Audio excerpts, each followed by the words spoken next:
Hey folks, hankering for some high-fisted adventure with warriors in cool robes? Time for a monk campaign. Stretch out, grab your 2-section whip, and let's take a trip to the monastery. That's how we roll. That's how we roll. That's how we roll. That's how we roll. That's how we roll. That's how we roll. That's how we roll. That's how we roll. That's how we roll. Welcome to the Goblins Corner. My name is Eric. And I'm Matt. And tonight, we're talking about monk campaigns. That is correct, sir. Your favorite face-punchiness characters for you tonight. We're going to show you how to take them and make an entire campaign out of just monks. Yeah. Or monk-like characters. Yes. I think it's probably going to take us to several different genres. Obviously some anime, maybe some Kung Fu Gold, maybe touch on some stuff like The Matrix. Oh, yeah. A little Neo action going on. Absolutely. Any of that kind of stuff. Even some action sequences as well, like some John Wick. Sure. Yeah. So, Matt, let's dive in. Why are we talking about monk campaigns? I know that some people mechanically don't love them, but monks are cool. Monks are cool. They allow you to do certain things, and especially in a fantasy game, that maybe slides in from other genres. And to me, that's a lot of fun. In a fantasy campaign or even a sci-fi campaign, having a martial character, like a martial art character, is a lot of fun because sometimes you just want a character that punches people in the face. Sure. That's it. You just want to punch them in the face or kick them in the face. Yeah. I'll also... elbows, knees. Headbutt, whatever works, right? And sometimes you want an entire party of characters that punch people in the face. Yeah. Thus, the monk campaign. And all monk campaign also has lots of story and character options that you can expand from the base concept of them being monks. They are delightfully tropey. That is definitely true. And you could be serious about it, but we're talking fantasy here. Why? Don't have to be talking fantasy here, though. We could be talking anything, really. Yeah. But still, it's fun to be tropey. Monk campaigns start with very strong core concepts, and then you can expand upon that. Let's talk a little bit about expanding that, Matt. Okay, so your core concept could be the starting location, i.e. the monastery or group, what have you. Mm-hmm. That's a great one. It also has a starting theme, such as a group of 7 fighters. You could even have an overarching storyline as well. So, for example, the Legend of the Five Rings. And if you're feeling maybe a little more anime, what have you, it's got a lot of concepts that can be built in. Things like revenge or just fighting styles and what have you. I'm just thinking back to Kung Fu Theater, the old school, where...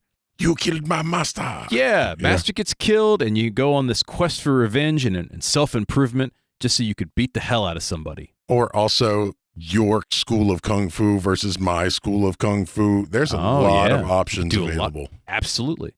So, Matt, what's in a monk campaign? Let's go ahead and put one together for those of you who have never done this before. Okay. First off, don't just think about monks as a mechanical class. Mm-hmm. In the same way that a rogue campaign doesn't have to be strictly the class of rogue, a monk campaign isn't necessarily all people who have the monk class. 100%. It could be any class. Now, they could all be called monks. They could all be in a monastery, but you could have a whole bunch of fighters. Sure. If you're playing D&D, or even warlocks. Can you imagine a warlock monk? Yeah, actually, that's an fairly eldritch easy fist. to... Yeah, that'd be a lot of fun. He smacks somebody. It's One Punch Man. Like, literally all of his magical energy goes into his fist, and when he smacks somebody, their head explodes. I was also thinking like Qigong. Oh, yes. With the distance strikes and everything. Yeah, or even some Damok. Yeah. All kinds of fun stuff. Yeah, so think of the classes more as a starting point than the actual character class of monk. Although, certainly you can play any of the monk classes in D&D. For the purposes of this exercise, we're going to be speaking primarily for fantasy games. You should think about how different species are going to embody different types of monk characters. For example, like gnomes versus dwarves versus even trolls. Yeah, so you've got trolls, which could be grapplers. Sure. And face biters. Yeah, because they're going to want to keep somebody close so that they can continue to chew on them. Gnomes would probably definitely be death from below the belt. I was definitely thinking like... from the waist down your mind. trippers and like movement based abilities. Oh, yeah. And I feel like dwarves are going to go for like the Kung Fu Gold Stony Egg style, where they just sit there and take the damage and continue They'll to launch brutalize their themselves opponent. like a bullet, Yep. head first, smashing into their foe's sternum, knocking Absolutely. the wind out of them, proceed to just headbutt them to death. It's a solid option if you've Solid got the style, skull man. for it. Hey, you got to go for it, right? Let's talk about the monk class in general. If they're monks, the starting point for a monk is most likely some sort of religious or scholarly organization.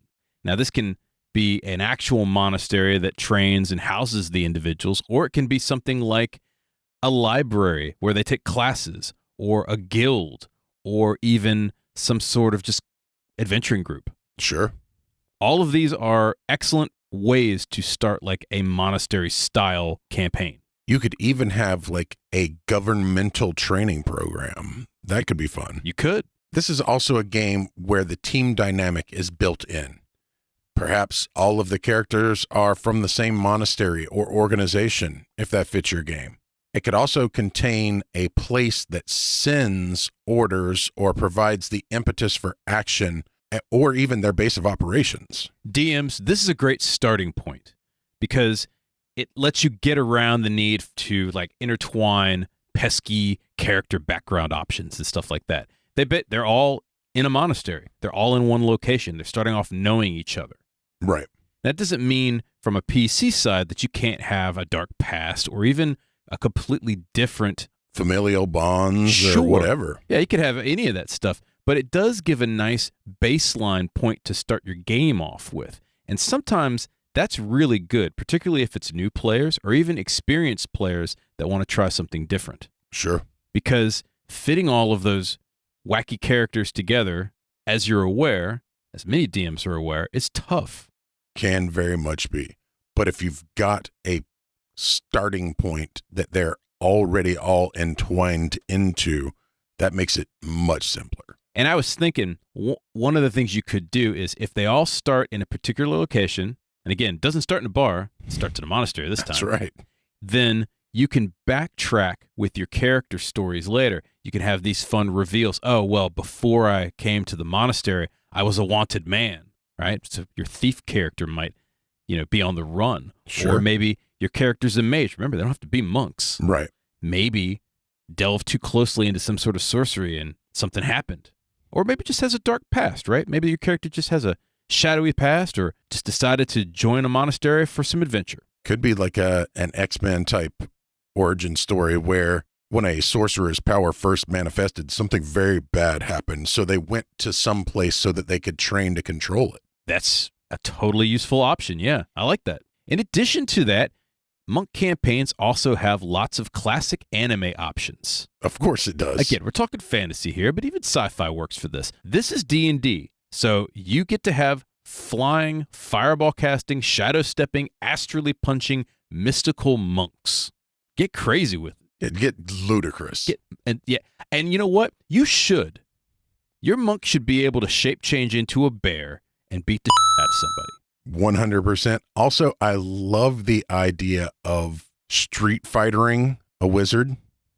Oh, absolutely. Right? Like, he treats all of this as if it's martial prowess. You know what? That's it. Think of your monks as Street Fighter characters or Mortal Kombat characters. Done. Yeah. There you go. If they can throw magic, it's because they can. It's because they can. Yeah, it's magic. You kidding? Yoga flame. Yeah. Why are you worried about a monk being able to punch with a fireball when you literally have this dude in a robe flying and throwing meteor swarm? Right. Like, and meanwhile his buddy is turning into a bear and biting off somebody's face. Sure. That's how it works, man. All monks contain some sort of mysticism anyway. Yes, they're divine. They're monks. Right. Because being a monk, you got to have some sort of belief system, right? Sure. Now, I mean, unless you're running this as like a strictly secular, pseudo-militaristic thing, generally speaking, like 99.9% of monks are going to have some form of philosophy, mysticism, what have you. So this could be, as you mentioned, some sort of divine belief. And that could be the gods of your world. Could also be magic. They could just be like some kind of magical mysticism, maybe even just the power of magic. Yeah. They practice manipulating ki throughout the world, right? The whole life essence that surrounds everything. Mm-hmm. And then you've written down here, just plain dogma. What do you mean by that? So that would be more in line with the whole governmental sort of option. They are being trained in a dogma, right? We are here to protect the king. We are here as agents and bodyguards, and this is what we do. This is who we are. And kind of like the paladin has an oath, your monks get all of your funky wuju through their devotion to whatever that dogma is. So DMs figure out what belief system your monastery has when you're starting this out. And it doesn't have to just be the one that your player characters are playing. You could have established orders in your game world, and we'll get to more of that when we're talking about like building your world out too. You could also have deep, dark secrets within the monastery. And you should. Yes. We like deep, dark secrets, yeah. All monk campaigns have lots of dramatic tension, and this tension can be group tension. This tension can be emotional tension. It can also be straight up fighting tension. Yeah. Because nothing's more tense than a battle. You don't understand fighting tension until you've seen a 6-episode anime fight. I completely agree. Yes. I don't recommend 5 game sessions of grunting like Dragon Ball Z. Combat, yeah. Oh my God. Yeah. We've had game-long battles, though. Sure. Now, when we get to character development, there are some ways that you can really make the combat fun. Combat is something I really wanted to touch on anyway. Combat, the style and flavor is inherently important to characters like this. Yes. And give me an example of that for the people listening on playing the home game here. Okay. You roll a critical hit, and your DM says, "Congratulations, you punch him. What's your damage?" Or your DM says, "You parkour run along the wall, come up, and axe kick directly on the crown of his head, snapping his head forward. What's your damage?" That's a critical hit. It deserves a little more cinematography. But even just in normal combat, 1 extra sentence, 3-4 extra words can make the difference between combat being mechanical and part of the story. And for monk-style characters, making it part of the story is even more important than in a regular game where it's still important. I agree. You got to add some style. You got to add some interest into this game. Speaking of things we find interesting, we're talking about what, Matt? It's time for the question of the week. Okay, hit me. Don't actually hit me, but hit me with the question. This is not the episode to say that. That's a good point. If you could play a campaign. Any campaign. In any anime world, what would it be? If I could play a campaign in any anime world. If I could go there or play there. Or both. One of each. One of each? Yeah. Both of them would probably be Fairy Tale. Because if I could go there physically, that would be awesome. Could learn all kinds of cool magic. And it's basically monk magic anyway, if you've ever seen the cartoon. Sure. Because they're just beating the shit out of each other. Wizards. Yeah. These wizards are like brawling the whole time. This is what I think of when I think of a monk campaign, by the way. I think of Fairy Tale and Natsu Dragon Neil smashing the out of people with a fire fist. Right. And that's fair. Actually, Fairy Tale, I feel like, is a great example of what we're talking about here, of any class being a monk. Black Clover would also qualify for that. You know, any of those type of animes would be perfect. I think to play a game in, I would probably go with Black Clover. To actually visit, ooh, yikes. I don't like Black Clover for that because, like, you kind of get what you get. Yeah. I'm not good with that. I want to have some sort of making it on my own merit action. You live in some One Piece, get eat some crazy fruits, get some crazy powers. One Piece might be a good one, yeah. Mm-hmm. That's a solid choice. Because it's got pirates. Yeah. Fighting pirates. And cooks are respected there. That's a very good point. And as a cook and a bartender, I feel like I could really do well in that world. What anime would you want to play in a particular game or visit? Hit us up at Goblin's Corner on all of the socials. And of course, what can you do, Matt? You can always comment down below. That's what the space is there for. That's right. Right down there. So we're talking about monk campaigns and how to run a monk campaign. And we've given you a little bit of a preview as to what is in a particular monk campaign. Now let's talk a little bit about how to run one in terms of storytelling and narrative development. First, obviously, you have to decide what system you're playing in. Yeah, Pathfinder, D&D, Shadowrun, whatever it is. Shadowrun monks, by the way. That's the way to go. Some Street Samurai. That could be a lot of fun. Oh, my God. Well, you remember my character, Homegrown, right? Mm-hmm. It was nothing but BioWare. Yep. Yeah, that was a pretty cool character. The way of genetics. He was badass. I loved it. How do monks fit into the particular game style and game world that you're playing? If they aren't common or are common, that's another thing to consider. And if they don't currently exist in the game you're playing, how are you going to include them and what sort of spin are you going to put on them? Because like your example for Shadowrun, right? You could easily be someone who has a bunch of BioWare that literally runs a very stringent kung fu studio. Sure. And you're just martial adepts. Yeah, or you could be Awakened. Sure. You could be literally martial adepts like at that point. Yeah, physical adepts. That'd be kind of fun. Theme in your game is especially important. Now, theme's important in any campaign that you're running. But when you're running like a type of like kung fu monk style game, it's really important. So there's a lot of different common themes that you can use. You can use common themes or crazy themes, right? Sure. Let's go for the common ones first. Learning lessons. So maybe some sort of training type game where they improve over time and they just get better and better and maybe they fight. So it's what is it? The shonen anime type thing. Sure. They improve themselves constantly. I have to train. I have to keep training. And then they meet something they can't beat. And then they get really sad for a couple episodes. And then they train. And then they smack the crap out of the person. Sure. And then they meet something else that's harder. That's kind of fun. Yeah, absolutely. But you also have traveling as a major theme. And that could be like kung fu, where literally he's just traveling around. Like Kane from Kung Fu? Yeah. Like the old TV show? Sure. But also in shonen, right? You have to go from place to place to get to the next challenges. Yep. We're talking about monks, and monks have specific beliefs, so you could throw in some delightful moral quandaries. What happens when you may have to break a vow?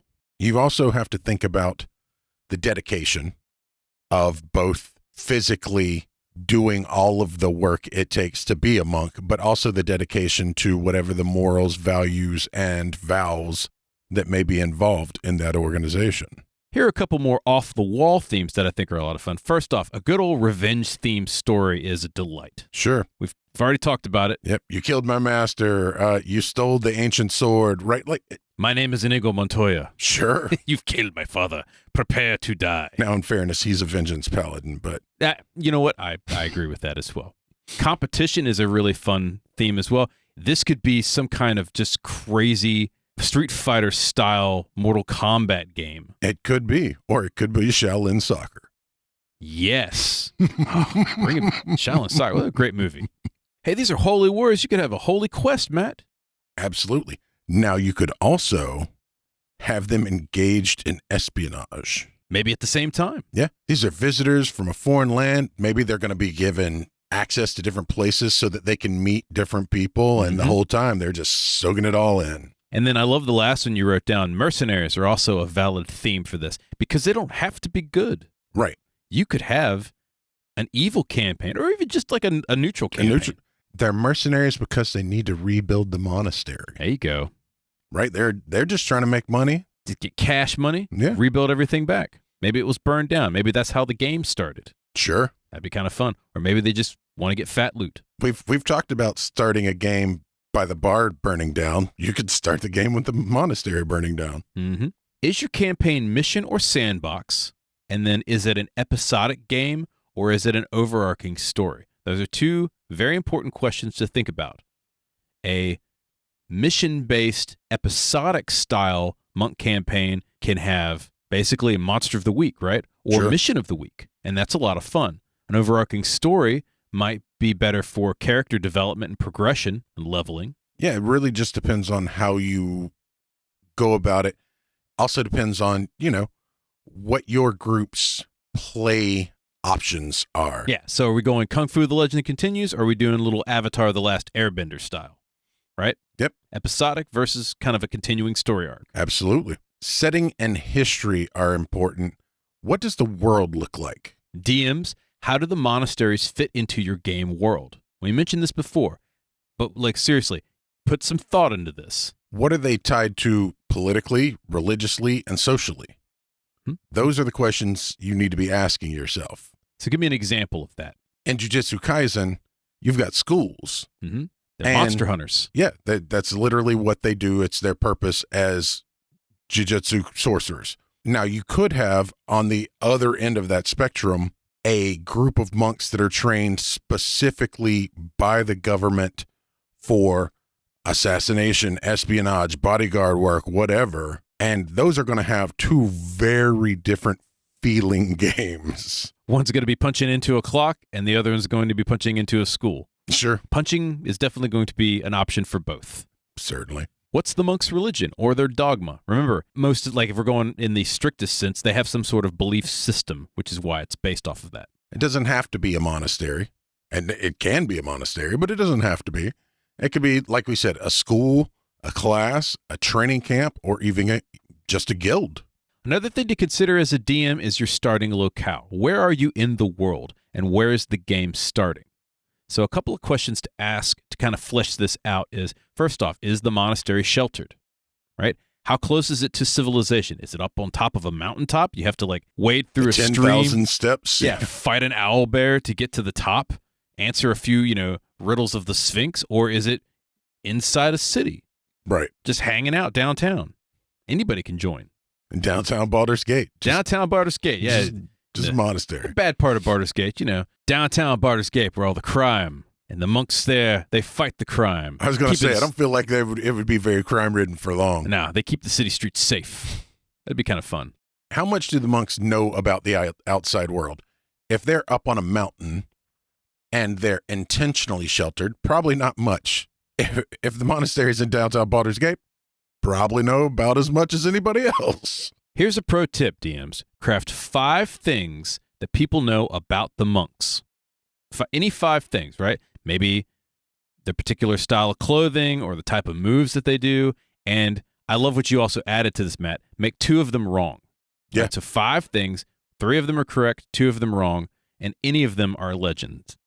So they could all be legends of these particular monks. I love the idea that, generations ago, you had one really good monk who could literally punch the heart out of people. And because of that, now every monk of this school is capable of it. The heart-punching monk? Yeah, you've got like an 8-year-old kid walking down the street, but because he's wearing the right clothes, even the robbers are like, One of the monks in history past was a dragon rock kobold that could breathe fire. Sure. And so all of them now are claimed to have fire breath, and that's a legend that's wrong. Yeah. And every time they see a monk with a particular, sash, they're like, I don't know, you don't want to mess with that guy. Kobold or not, he might breathe on you, burn your face off. One of the best things you can do for a monk campaign is go ahead and grab a bucket full of tropes. Time to get tropey. Yeah. And decide which ones you're going to use for this campaign. This style of like anime, Kung Fu Gold, there are dozens of things that they use regularly, repetitiously, intentionally to ensure that you get the feeling that they want you to get out of this story. Yeah, and if you're looking for some ideas, here's a couple. Anime, obviously. Sure. High fantasy. Avatar. Avatar: The Last Airbender. Kung Fu theater. Running across treetops. Yeah, with the wushu stuff. Yeah. Legend of the Five Rings, right? A very staunch, upright sort of samurai style culture. Could do some modern stuff like Jackie Chan movies or John Wick. I love the idea of, even in a D&D campaign, you have a monk that uses a ladder as their monk weapon. That would be awesome. Or a mop, right? Sure. Yeah, use anything. Now, you could have something like Mortal Kombat, which is a mixture of basically all of the above. And you can mix and match any of these that you like. So take these tropes, fit them into the overarching theme of your story, whatever that happens to be.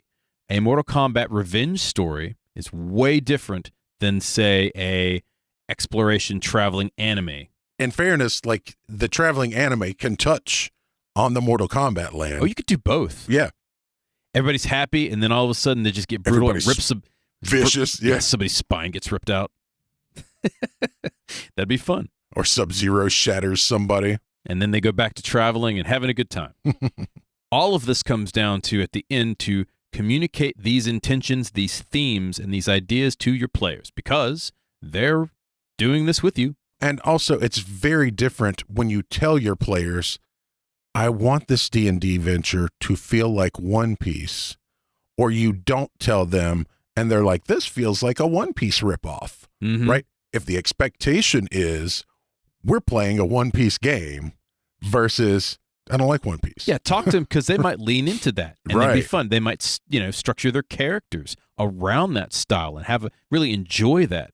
If you go a little bit harder and grittier, and they're thinking of something kind of outlandish, then it's not going to jive too well. Right. Like, I could definitely see an Astral Monk in the One Piece world. Easily. Now let's talk about players, since we were on the concept of that. What sort of characters do your players want to have? And what is that character's story? And how do you tie them together, especially when you have such a strong central goal? We can assume a couple of things from all of the episodes we've talked about before. These are some fairly standard questions that you want to ask when you're creating a character. First off, what are the backgrounds in history? What do the player characters want out of the game, right? Do they just want to beat the crap out of people and punch faces? Do they want to explore the world? Do they want to build on their character? Do they want to do a little bit of all of that? And if the player wants a face-punching campaign, but they're like, I do want it to have enough plot that my character feels like it's going somewhere, then you just steer that character from face-punching plot point to face-punching plot point. You don't have to separate them. You can do those together. He leads by his fist from one town to the next. Sure. Nothing but knuckle indentations all across the populace. Sometimes it's got to be that way. It's got to be that way. What kind of monks are they playing as well? We talked about this briefly, but an Ironhead monk that's a dwarf is way different than, say, a tiefling Way of the Four Elements monk. It's true.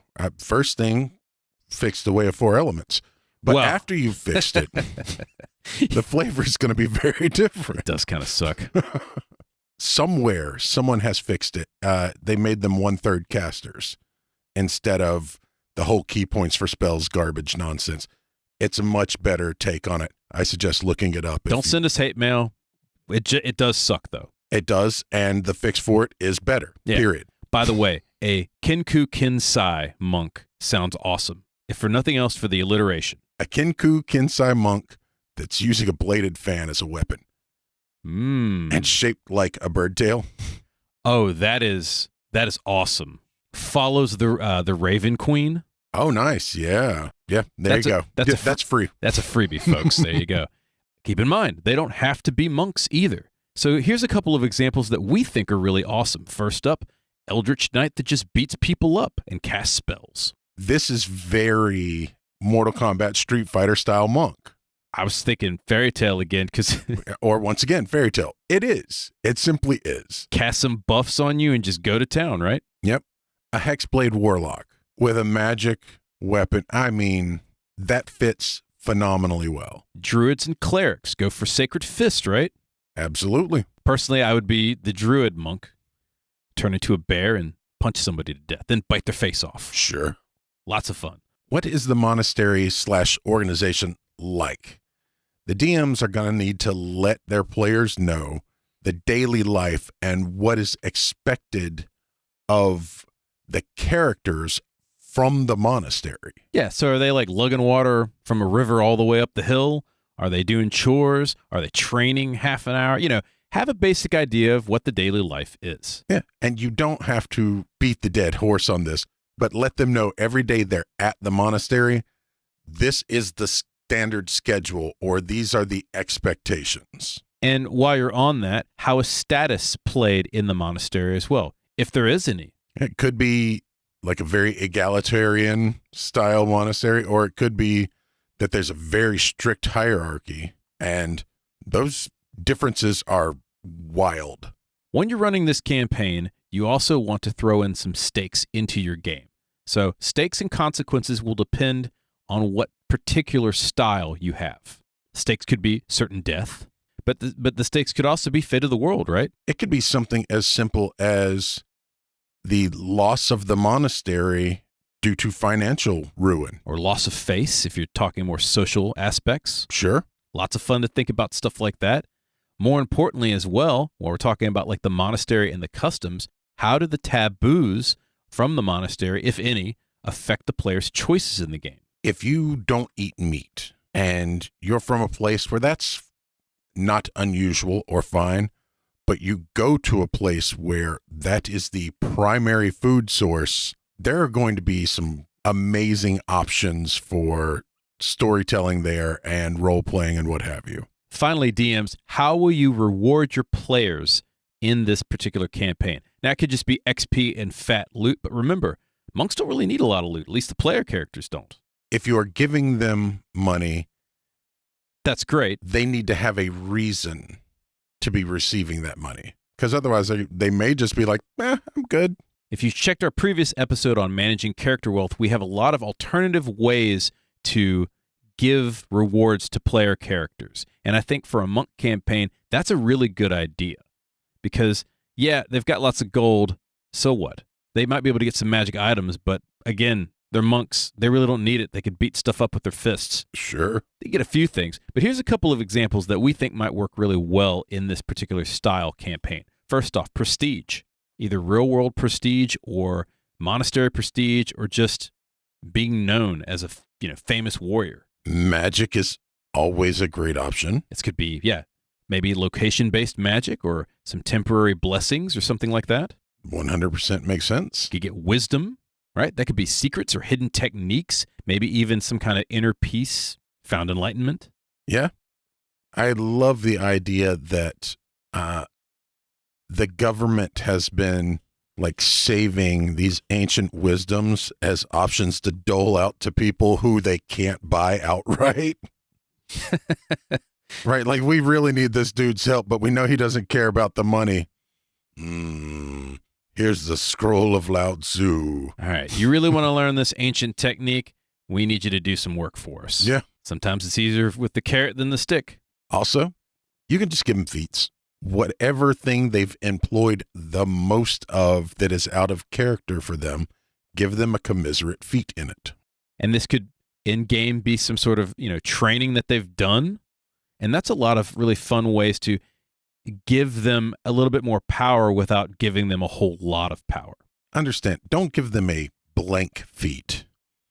Give them a specific feat, because giving people too many blank feats can absolutely destroy the power curve of a game. So there you have it. Several options that you can use to run a successful monk campaign, either with a bunch of monks or with a bunch of characters pretending to be monks. We've given you what's in the campaign and several options to run it effectively. And that's what we're here for. That's what we're here for. Any questions or comments, hit us up at Goblin's Corner on the various socials. Did you enjoy this podcast? We've got a couple more in hand. Subscribe to it on your favorite player, YouTube, and Twitch. Click the 5 stars and give us a review on iTunes and Podchaser. And on YouTube, hit the like and subscribe button. It gets our show in front of more people, and it feeds the hungry algorithm. Which is currently getting into a low-power horse stance, screaming and yelling a lot, and is ready to punch you in the face. It's not good. That can't be good. And it's never good. Well, it's not good for us. Not good for anything, getting punched in the face. That's all the time we have for tonight. Once again, my name is Eric. And I'm Matt. We'll see you next time. Have a good night.